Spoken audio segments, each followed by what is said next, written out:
Let's get ready for Mike's Night at the Fights.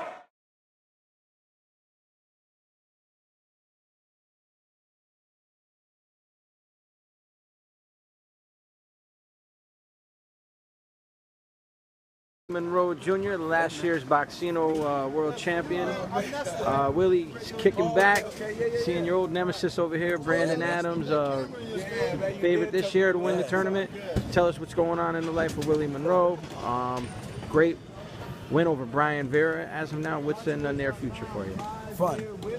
That's what I'm in that position to where it's like, it's where I always thought I could be. You know what I mean? When my previous promoter with the Bella, you know, things didn't go right. And then I was in a hole for like a year and a half. I didn't fight. And you know, people just thought I was another ordinary fighter. And when I came through the Boxino thing, people saw, oh, this is a real Willie Monroe Jr. that we've been looking for. So now it's all about having fun, staying in tremendous shape, and kicking everybody's ass that's in my way. Excuse my French. But. All good. All right, let's get right to the basics. You know, obviously, flamboyant young man, slick southpaw, got to go with the turf. Who you calling out? By calling out anybody, it's not in my nature to call out anybody or to like call any names.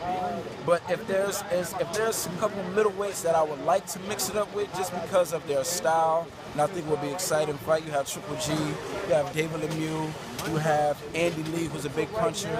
You have, you have so many guys at middleweights. Junior middleweight or middleweight, but at middleweight, I'm thinking, you have Triple G, Andy Lee, Peter Quillen. There's so many guys there, but if I had to pick a top two that I would love to just mix it up with, just because I'm that type of a fighter, it'd have to be either David Lemieux or Triple G.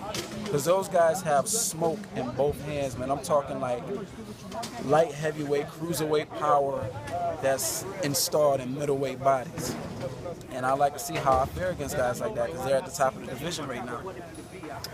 My question to you is, you know, we talked going back last year. I mean, you had a tough year. That year that you had off. I remember you talked about when you started in the garage. You threw your first punch, you come back in your garage.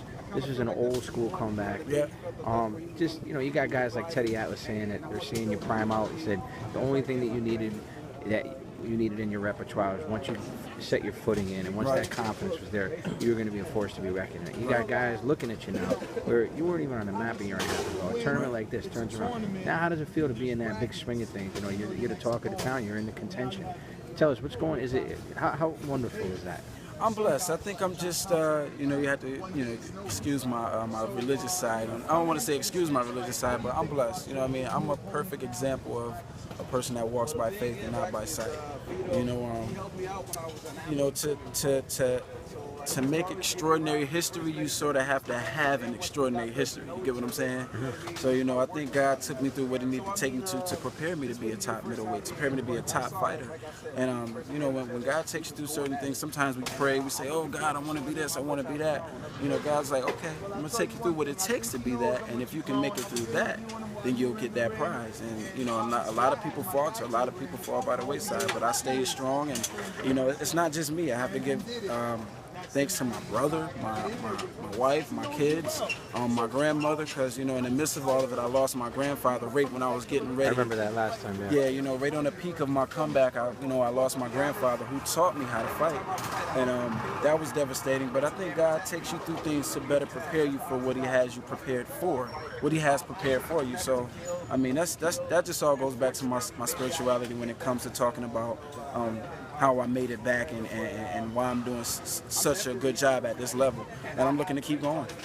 Well, again, the train keeps rolling. We look forward to seeing you soon in action, and nothing but the best for you, Willie. Awesome, man. God bless you guys.